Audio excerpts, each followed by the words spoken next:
Ito 60mm yung lapad. Alo yung hub. Neko hub po yan. And tawag nito. Alo yung frame. Tapos size 58. Then alo na din yung crank nito. Tapos pedal meron siyang kasama na strap. Maganda nito naka dual hub or flip-flop hub. Pwede siyang baliktaran. And kung kikita nyo, ito yung free wheel. Ito naman yung fixed gear. So hub na ito is Neko hub. Ayun kung mapapansin nyo. Neko hub. Tapos Chow-Yang Tar 700 by 28C. Makikita mo, tan wall po yan. And then adjustable yung seat post. Pwedeng babaan, pwedeng taasan. Upuan nyo, hindi naman siya matigas. So comfortable para dun sa sasakay. At kung makikita nyo, straight geometry po yan. So, ito yung pinakamalaki na size namin. 56 top tube and then 58 yung seat tube. Then, dito sa may, dito sa may handlebar natin, naka bullhorn po yan. Kung makapansin nyo, naka J-Lab po. Ito siya. And J-Lab and then 31.8 yung clamping neto. Yan siya. Ito yung color white red and then yung isa yung white black yung nandun nakasabit. Tapos yung color violet. Ano? Yung violet is nabenta pero meron pa akong 5 colors dyan. Kung mapansin nyo yan, kitang-kita yung tsura nya. Diba? Tapos kung mapansin nyo, meron din kaming home credit dito. So pwede nyo ipasok to ng home credit kung wala kayong cash. Basta 5,000 na bag, pwede po yan. And yan, yung logo niya sa harapan. J-Lab Team. And then, eto meron tayong mga e-bikes dyan. Super Uno, 48 volts, 20 ampere, 400 watts. And meron siyang Bluetooth speaker. Meron din siyang top phone na pwede mong gamitin yung cellphone mo pang open and close. Meron ding phone holder na pwede kang mag-charge dyan. Tapos kagandahan niya, marami siyang kulay na pwedeng pagpilian dito. Eto yung color blue, orange, green, and color red, tapos white, black, teal, and then, ano pa ba yung ibang kulay? Bali, 7 colors yan, kaso nga lang yung iba, hindi pa na-assemble. And then, eto naman, Super Uno Light, 13,500. Eto, 16,500, kasi mas malit yung battery neto. Battery neto is 48 volts, 12 ampere. And kung makapansin nyo, meron siyang kasama na basket po yan. So, ito yung signal light, yan yung headlight. And then, kagandahan na ito, 13,500, meron na siyang Bluetooth speaker. Pwede kang mag-play ng music dyan. Meron na din siyang sabitan dito kung gusto maglagay ng bag or gamit. At ito, meron siyang remote keyless, tapos footrest. Dito nakalagay yung battery. And then, yan, may pedal assist, tapos apakan din sa likod po. Mapapansin nyo, medyo malaki yung yung tail light and signal light niya sa likod. Ito, ang ganda ng kulay and quality po yung nakakabit dyan. Tapos, controller natin is upgraded. Ayan, so, mas malakas yung hatak niya and mas mabilis na po yung takbo. Ito, super yun, alam nyo naman siguro yan. Pero ang kagandahan niya is upgraded yung controller. So, mas mabilis na po yan. Ayan, so, and meron siyang blinker, ha? Kaya mapapansin nyo, meron siyang pailaw sa likod. And eto, para dun sa mga hindi nakakalam, paano daw malaman na full charge? Ayan, so, apat na color white and 1 red. Full charge na po yan. Hindi siya nag-blink, pero dito sa phone kasi, kapag naka-live, ganyan siya. Ayan, pwedeng gamitin yung manual key, pwedeng gamitin yung remote keyless, tapos yung cellphone po.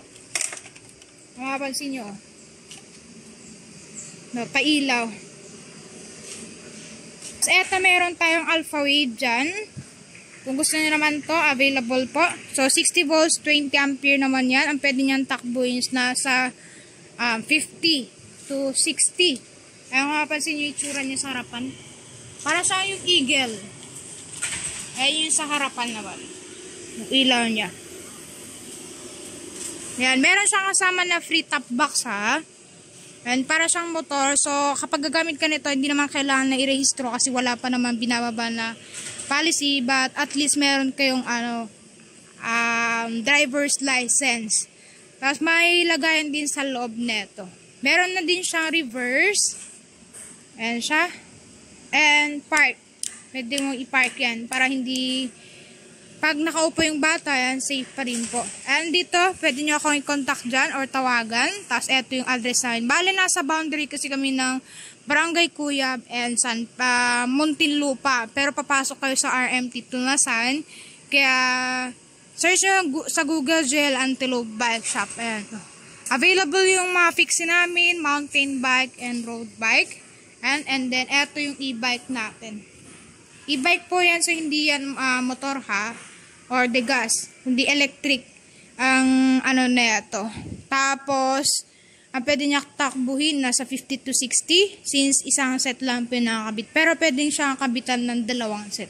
Ayan naman yung mga fixie natin, kung mapansin nyo, super colorful. Ayan, bagong-bago to. So, kung naghahanap kayo ng budget na fixie na tig 3,000 or 4,000 available po yan. Pero ito is mas malaki yung size niya. J-Lab Fixie Steel and naka-bullhorn. Price nito is 4,100. Super sulit na yan ha. Ayan. Kung mapansin nyo, super ano sa mata. And ito, meron tayo dito color black, color white, and maroon. Since 9 color po yung mga fixie natin. Kung mapansin mo, yan, straight geometry siya, oh. Diba? Tapos, meron din tayong Solana Alloy na S300 and Solana Rangers. Ito yung parang tsunami style, white stripe, green stripe, black stripe, and color red po, tapos color violet. So, bale, 4 yung kulay na dumating ngayon. Ay, 5 pala. Pang 5 tong bagong color na violet. Tapos, J-Lab Aero, and ito is 5,299. And then, J-Lab Aero, kung mapansin nyo, and Aero type po, and size 56 po yan. Kagandahan niya is meron tayong white, black, kaso sold out yun. And limited edition po yan. Kung makikita nyo naman, sulit na sulit po yung price niya dito sa itsura niya, and yung mga components. Tapos, yan, pink black na lang available. So, I think mga 10 pieces na lang naiwan dyan. And quality po, and meron siyang free na handbrake para yan sa mga gustong gumamit ng preno. Cyclocross fixie ang tawag ko dito. And dyan naman is freestyle fixie kasi pwede siyang paikutin yan ng 360. Pero pwede nyo palitan yung riser bar ng drop bar po. Naka-navigate yan. Tri-spoke sa harap and then spoke sa likod. Chromoly steel and then eto naman is alloy. Yan yung J-Lab Classic. More on alloy yung parts niya. Ang bakal na lang is yung tinidor. Ganito. So, super budget naman na yan. Kaya kung gusto mong palitan naman or upgrade nyo, pwede po. Since budget meal na yan, kumpara kung bibili kayo ng super mahal. So, instead na bibili ka ng super mahal, pwede kang bumili ng ganito, then upgrade mo na lang yung ibang parts. Ang upgrade naman is by choice. Hindi naman yan pilitan. Like, kung gusto mo lang mas pogi, then pwede nyo pong i-upgrade. Ito yung J-Lab V1, J-Lab Plain, and yan yung fixie na J-Lab Supreme White Black. Yung violet natin is wala. Pag neto nakabalot kasi lahat, kasi konti lang yung dumating, limited edition nga. And to, kung pinakamura man ang hanap mo, Solana Steel, and isa sa mga bestseller natin, color white. Eto, kaya sa bestseller kasi mura po yan. And pasok yan dun sa mga estudyante na naghahanap ng budget meal na fixie na ginagamit sa pamasok. At least hindi na siya malalate. And mas makatipid pa siya, diba? Ang ano mo na dyan sa allowance mo is pang upgrade mo na lang. 3,699, meron ka ng fixie na color brown or rose gold. Tapos color black, mint green, tsaka color white. Pwede po yan i-avail sa TikTok, Shopee, and Lazada. Ayan, available ang COD. But make sure pag mag-order kayo, meron kayong pambayad. Kasi nga, bike po yung binibenta ko. And super sulit na yan, promise. Meron na din mga reviews dyan na pwede nyong basahin. And of course, we cannot please anybody. So, kung may mabasa kayo na 1 star, 2 star, ayan, hindi po yung mawawala sa business. Kahit anong gawin mo, meron pa rin yung mga hindi masasatisfied. So, we respect naman, but sa gas-gas kasi yung usually na concern. Ang gas-gas kasi nangyayari yan during shipment. Kaya hindi rin namin hawak yung pag-ship, gawa nung JNT po yung courier ng ma-online platform. Ang pwede ko lang ma-advise is kung ayaw nyo yung may gas-gas or hindi maiwasan, pwede kayong mag-walk-in dito sa shop. But sticker can do, and super sulit naman na yan. Eto, meron tayong Antelope na mountain bike size 27.5, Solana road bike na tig 5,200. Eto, available po yan. And mountain bike, kung meron kayong mga chikiting dyan, naghanap ng budget meal na mountain bike, eto, size 20, tig 3,600 po. So, eto, pang bata, meron din tayong pang adult. Eto naman kasi is fixie. So, 3,699, eto 3,600 plus. Size 27.5 na mountain bike, parehan sa mga nasa probinsya na hindi ganun ka sementado yung daanan, pwede po kayo sa mountain bike. Pang-adult to, so medyo malaki po yung size niya.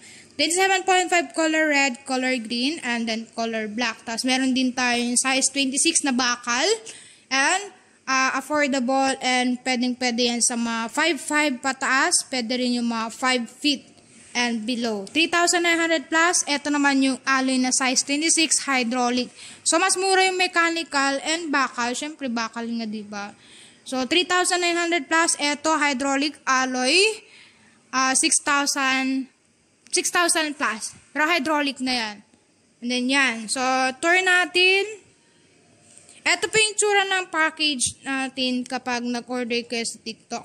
So, naka-ready na kasi yan para dun sa delivery natin para hindi tayo matagalan. Pero eto, andyan yung mga battery na e-bike. And then yan, yung mga bike natin. O, di ba ang ganda and super colorful. And makikita mo na quality siya. So, hindi siya yung pipitsugin. But of course, don't expect too much kasi nga budget meal tayo, budget bike. So, hindi po yan katulad ng mga high-end na bikes na tig 20,000.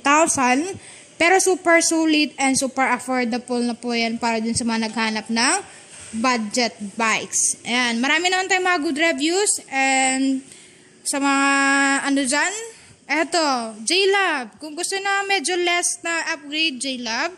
Pero kung hindi kaya ng budget, meron tayong mga bakal dito. J-Lab Steel and Solana alloy. Kung gusto mo ng Solana alloy. Kagandahan sa mga ano natin, yung mga bakal natin. Meron siyang free na handbrake para sa mga newbies, para para iwas disgrasya or for emergency brake nila. Ito naman mga J-Lab plain kung ayaw na may brand. Ayan po. So, super clean. And then color white. And then J-Lab V1. Ito yung mga ano natin, bagong model natin.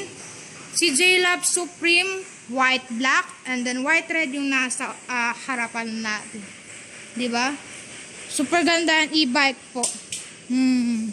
Yan yung ano natin. So, mga nagtatanong kung legit, ayan naman yung mga papel natin. Tapos, eto yung sa loob po. So, anong date ngayon is Sunday, and then